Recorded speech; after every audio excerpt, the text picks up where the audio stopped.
GK sheet number 7, India's largest thermal power station. India का सबसे बड़ा थर्मल पावर स्टेशन कहाँ? मध्य प्रदेश, सिंगरौली में बना है। केद्रमुख ओर किसको बोलते हैं? आयरन ओर को, है ना, हम लोग ने पिछली शीट में भी पढ़ा था। तो केद्रमुख ओर जो है उसको किसको बोलते हैं? आयरन ओर को बोलते हैं। और केद्रमुख जो जगह है वो कहाँ है? कर्नाटक में है। इसके साथ में ये भी याद रखना कि ये हमने जो प्रोजेक्ट किया, बहुत बड़ा प्रोजेक्ट है, कोलैबोरेशन विद ईरान, ईरान के साथ में मिलकर। संयुक्त पानीग्रही किस डांस को बिलोंग करते हैं, रिप्रेजेंट करते थे? ओडिसी। ठीक है। Important poet of Jammu Kashmir, Kalhan. Pandit Omnath Thakur, जाने माने वोकलिस्ट, राग जो देते हैं ना। अद्वैता फिलॉसफी किसने दिया? आदि शंकराचार्य। सनलाइट जो है ह्यूमन स्किन से क्या बनाती है? Vitamin D. ठीक है, बोलते हैं ना धूप में खड़े हो विटामिन डी मिलेगा आपको। रेलवे पैसेंजर कोच कहाँ बनाया जाता है? पेरम्बूर, तमिलनाडु। डेसिबल किस चीज का यूनिट है? लाउडनेस का डेसिबल। ठीक है, डेसिबल किसका? लाउडनेस का। तो डेसिबल में बस इतना ध्यान रखना कि लाउडनेस को मेजर करते हम लोग, कोई साउंड कितना लाउड है, कितना जो है स्लो है, वो डेसिबल में। तो अगर आप समझ लीजिए कि हम लोग विस्परिंग में बात कर रहे हैं, एक दूसरे से विस्पर कर रहे हैं, तो वो होता है 30 डेसिबल। ठीक है। कार की आवाज आ रही है, 70 डेसिबल। ठीक है। हेयर ड्रायर 90 डेसिबल, काफी शोर करता है, इसको शोर बोलेंगे, है ना। और police siren 120 decibel. Jet engine, fire rocket, firework और रॉकेट लॉन्चर 140 डेसिबल। मतलब ये देखिए, ई ब्रीदिंग, रस्टलिंग ऑफ लीव्स, विस्पर 30, ये सब तो ठीक है, फेंट हल्के हैं। और रेन और चैट ये सब मॉडरेट चलेगा, हम लोग चैटिंग करते एक दूसरे बात करते हैं, 60 डेसिबल ये चलेगा। कार को हम लोग लाउड बोलेंगे, हेयर ड्रायर, ट्रक, ये हेलीकॉप्टर, ये वेरी लाउड। तो ये डेसिबल लाउडनेस का यूनिट है, कोई साउंड कितना लाउड या कितना सॉफ्ट है। ठीक है। नेक्स्ट आगे चलते हैं। तेलुगु गंगा प्रोजेक्ट, मद्रास सिटी में पानी लेकर आना है, कहां से? कृष्णा रिवर से।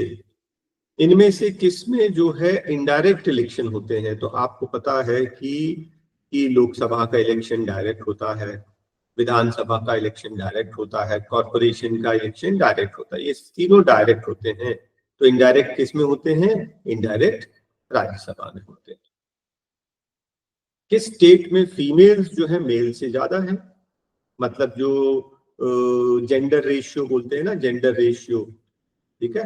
तो जेंडर रेशियो किसमें सबसे ज्यादा है? अकॉर्डिंग टू 2011 सेंसस, केरला में सबसे ज्यादा है ना, 1084 फीमेल पर 1000 males. Power of dissolving the Lok Sabha, Lok Sabha को भंग करने का, डिसॉल्व करने का पावर, तो सबसे powerful person president. Governor of the state can reserve a bill pass by the state legislature. State legislature ने कोई बिल पास किया, गवर्नर उसको रोक सकता है कंसिडरेशन के लिए। किसके कंसिडरेशन के लिए? प्रेसिडेंट से थोड़ा सा उससे बातचीत करके कंसिडर करेंगे, रोका जा सकता है। Which of the following is a source of income in India for corporation? ठीक है, नॉट फॉर सेंटर और स्टेट। तो आपको पता है कि एक्साइज ड्यूटी जो है सेंटर का टैक्स है, कॉर्पोरेट टैक्स जो है वो सेंटर का टैक्स है, सेल्स टैक्स जो है वो सेंटर और स्टेट दोनों 50-50% शेयर करते हैं, जिसको अपन अभी जीएसटी बोलते हैं, है ना। ऑक्ट्रॉय ड्यूटी ऐसा टैक्स है जो म्युनिसिपल कॉर्पोरेशन लेता है। यूएन डे कब सेलिब्रेट होता है? 24 अक्टूबर। इनमें से किससे हाईली इन्फ्लुएंस थे महात्मा गांधी? तो महात्मा गांधी किससे इन्फ्लुएंस थे? टॉलस्टॉय से, और उन्होंने टॉलस्टॉय फार्म भी बनाया हुआ था। ठीक है। अमीर खुसरो पोएट है, फेमस पोएट थे, किसके दरबार में नहीं थे? अब मैं आपको दूसरे तरीके से बता रहा हूं कि किसके दरबार में थे। वो कई राजाओं के दरबार में थे, क्योंकि जब तक वो जीवित रहे तो उनके सामने कई शासन चेंज हो गए। तो सबसे पहले वो बलबन के दरबार में थे। ठीक है। बलबन के दरबार में मतलब ये कौन सा? ये हो गया दिल्ली सल्तनत स्टार्टिंग, है ना। ये पूरा दिल्ली सल्तनत ही चल रहा स्टार्टिंग में। तो बलबन के दरबार में थे। फिर बलबन के बाद फिर उनके 1 2 3 शासन के बाद फिर अलाउद्दीन खिलजी, मेन बता रहा हूँ, खिलजी के में थे। और फिर खिलजी के बाद फिर गयासुद्दीन तुगलक जो है, इन तीनों के दरबार में थे। तो क्वेश्चन में कभी आएगा ना कि किसके दरबार में थे, तो ये 3 तो याद रखना, 3 में। अभी ये पूछ रहा है कि किसके दरबार में नहीं थे, तो अंडरस्टूड है कि अकबर के दरबार में नहीं थे, है ना। ये तो मुगल शासक बहुत बाद में आए। विच of the following is incorrect pair? Incorrect pair तो ठीक है, चलो, अमजद अली खान जो सरोद बनाते हैं। ठीक है, अमजद अली खान सरोद बजाते हैं, लेकिन इसके साथ में ये भी करेक्ट पेयर भी याद रखना, बिस्मिल्लाह खान शहनाई के लिए फेमस है, पंडित रविशंकर सितार के लिए, Pannalal Ghosh flute. Correct combination भी याद रखना किसी और एग्जाम के हिसाब से। Dada Saheb Phalke award first lady को किसको मिला? देविका रानी, दादा साहब फाल्के अवार्ड। प्रेसिडेंट राज्यसभा में कितने मेंबर्स नॉमिनेट करते हैं? 12 मेंबर्स। मैरिज की एज इंडिया में मेल के लिए कितनी है? 18। इंडियन स्टैंडर्ड इंस्टीट्यूट ISI का हेडक्वार्टर कहाँ है? दिल्ली।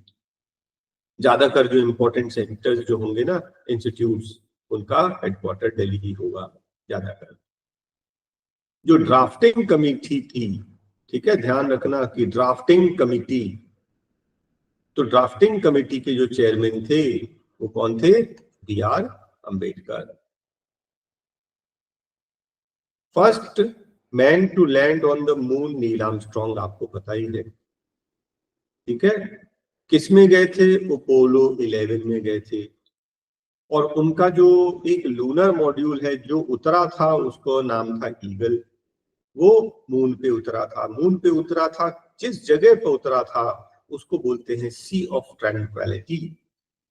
ठीक है, तो उन लोग ने देखा एक बहुत ऐसा साफ सुथरा जगह जहां पर गड्ढे ना हो, वहां पर लैंड किया जाए, तो उस प्लेस को बोलते हैं सी ऑफ ट्रैंक्विलिटी, जहां पर अपोलो 11 उतरा था। पार्लियामेंट ऑफ ईरान, ईरान के पार्लियामेंट को बोलते हैं मजलिस। Chief justice of high court कभी लीव पे जाते हैं, है ना, तो उनकी ड्यूटीज कौन परफॉर्म करेगा? है ना, परफॉर्म करने के लिए जो कोर्ट जो जज अपॉइंट करते हैं वो कौन करता है? Chief justice of India. Swaraj is my birthright, I shall have it, किसने बोला था? लोकमान्य तिलक। जलियांवाला बाग मैसेकर कब हुआ? 1919। ठीक है, इंपॉर्टेंट है। Which of the movement was not led by Mahatma Gandhi? तो आपको मालूम है कि सबसे पहले हुआ क्या हुआ? नॉन कॉपरेशन, कि भाई हम लोग कॉपरेट नहीं करेंगे, गांधी जी ने लीड किया।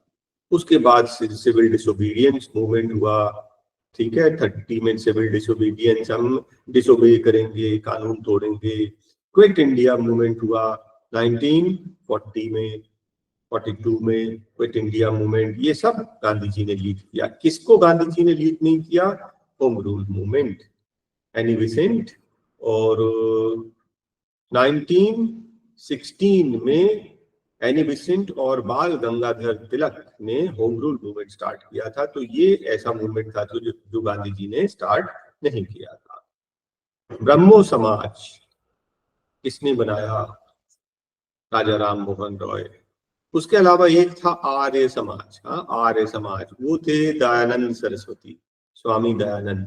ठीक है, तो आर्य समाज स्वामी Dayanand, Brahmo Samaj Raja Ram Mohan Roy. Which part of the cotton plant fiber, fiber किससे निकलता है? उसके फल से, उसके फ्रूट से। ठीक, जैसे हम लोग किसी फ्रूट, हमारा ये फ्रूट रहता है ना, फल, ठीक है, तो इसी के अंदर तो कॉटन होता है। How many union territories north east में, जिसको हम लोग बोलते हैं सेवन सिस्टर्स। सेवन सिस्टर्स बहुत कॉमन बोलते हैं, सेवन सिस्टर्स, तो सेवन टेरिटरीज है नॉर्थ ईस्ट में, जिनको हम लोग सेवन सिस्टर्स बोलते हैं। Metal which joins well with glass, कौन सा मेटल है जो ग्लास से अच्छे से जुड़ जाता है? प्लैटिनम। फोटोसिंथेसिस क्यों इंपॉर्टेंट है? फोटोसिंथेसिस क्या होता है? कार्बन डाइऑक्साइड और वाटर मिलाकर in the presence of sunlight and chlorophyll prepares food, glucose. हाँ, फूड प्लस एनर्जी। तो सबसे इंपॉर्टेंट चीज है यहाँ फूड, कि भाई फूड कौन बनाएगा, खाना कौन बनाएगा? तो सन की एनर्जी से खाना बनाना, फूड सबसे इंपॉर्टेंट प्रोसेस है। सन की रेस अर्थ कितनी देर में पहुंचती है? 8 मिनट्स 20 सेकेंड्स, या 8 मिनट्स भी कह सकते हैं। ठीक है, हार्डेस्ट सब्सटेंस, जरूरी नहीं है कि मेटल ही हार्ड हो, सबसे हार्ड होता है डायमंड। नॉन मेटल है लेकिन सबसे हार्ड है। ठीक है, विच of the following is a communicable disease? Communicable एक दूसरे से फैलता है, तो बेरी नहीं फैलता, ल्यूकोडर्मा नहीं फैलता, डायबिटीज नहीं फैलता, डाइसेंट्री, मतलब अगर आपने हाथ अच्छे से नहीं धोए हैं, है ना, तो खाने की चीजों के थ्रू फैल जाएगा, कम्युनिकेबल डिजीज है। There is no life on the moon because there is no air and water. बस खाने, पानी और एयर का इंतजाम हो जाए तो वहां भी रहा जा सकता है। ठीक है, तो एयर वाटर नहीं है वहां पर। एरिया वाइज इंडिया वर्ल्ड का 7th लार्जेस्ट कंट्री है। आपको याद होगा सबसे बड़ा रशिया, रशिया से छोटा कनाडा, कनाडा से छोटा यूएसए, यूएसए से छोटा चाइना, है ना, चाइना से छोटा ब्राजील, उससे छोटा ऑस्ट्रेलिया, फिर आएगा इंडिया। ठीक, क्योंकि ये अक्सर एग्जाम में पूछा जाता है, अभी किसी दूसरे नंबर पे भी आ जाएगा। Russia, Canada, USA, China, Brazil, Australia, और 7th largest country in the world is India. Which of the following, bay of Bengal, तो आपको मालूम है, अगर आप पेनिनसुला देखेंगे नीचे, ये हमारा इंडिया है, पेनिनसुला, ये अरेबियन सी है, ये बे ऑफ बंगाल है, नीचे इंडियन ओशन है ना। तो महाराष्ट्र कहाँ है? महाराष्ट्र वेस्ट में है ना, यहाँ महाराष्ट्र है। कर्नाटक भी यहीं कहीं है ना। केरला यहीं नीचे है, केरला। तो पौंडीचेरी इस साइड है, तो बे ऑफ बंगाल में कौन है? पौंडीचेरी। ओल्डेस्ट माउंटेन अरावलीज, याद रखना, अरावलीज जो है राजस्थान के पास पड़ जाएगा, है ना। अरावली ओल्डेस्ट माउंटेन है, और यंगेस्ट बोलेंगे तो हिमालय। इन सब के मुकाबले सबसे जो नया है वो हिमालय है। नियरेस्ट टू द इक्वेटर, अगर आप देखेंगे मैप में, तो सबसे नीचे आपका जाएगा ग्रेटर निकोबार। ठीक है, इंडिया खत्म होगा, उसके नीचे यहाँ पर लक्षद्वीप आइलैंड्स हैं, यहाँ इंडिया, अंडमान निकोबार सबसे नीचे, अंडमान और निकोबार। तो Nicobar, great Nicobar islands equator के सबसे करीब है, उसी के फिर नीचे फिर 0 डिग्री की इक्वेटर लाइन चली जाएगी। ट्रॉपिक ऑफ कैप्रिकॉर्न ब्राजील के थ्रू पास होता है, बाकी किसी के थ्रू नहीं। पैसिफिक ओशन इतना बड़ा ओशन है कि लगभग पूरा अर्थ का 1/3 of surface area. Among the largest country, अब देखिए इसमें रशिया तो है नहीं, रशिया नहीं है तो उसके बाद नेक्स्ट कनाडा, कनाडा आ जाएगा लार्जेस्ट इन ऑप्शन में से, है ना। Which is farthest from the sun, तो आपको मालूम ही है कि प्लूटो तो जो है अब वो प्लैनेट नहीं रहा, उसको डार्क प्लैनेट बोलते हैं, है ना। तो सबसे आखिरी में क्या आ जाएगा, नेपच्यून।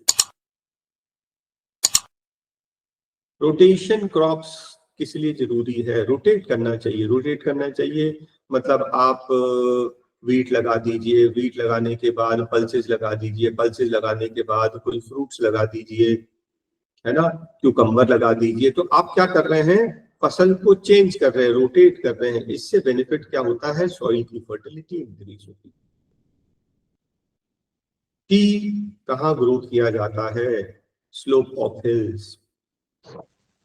जब आप साउथ में जाएंगे, तमिलनाडु केरला में, तो वहां पर जो हिली स्लोप्स जो होते हैं ना, उस पे जो है टी, और आसाम में भी स्लोप में इसलिए क्योंकि इसको ज्यादा पानी की जरूरत नहीं है, ठीक है, पानी बह जाता है, बहुत कम पानी रहता है इसमें, हिली स्लोप्स में टी उगाया जाता है।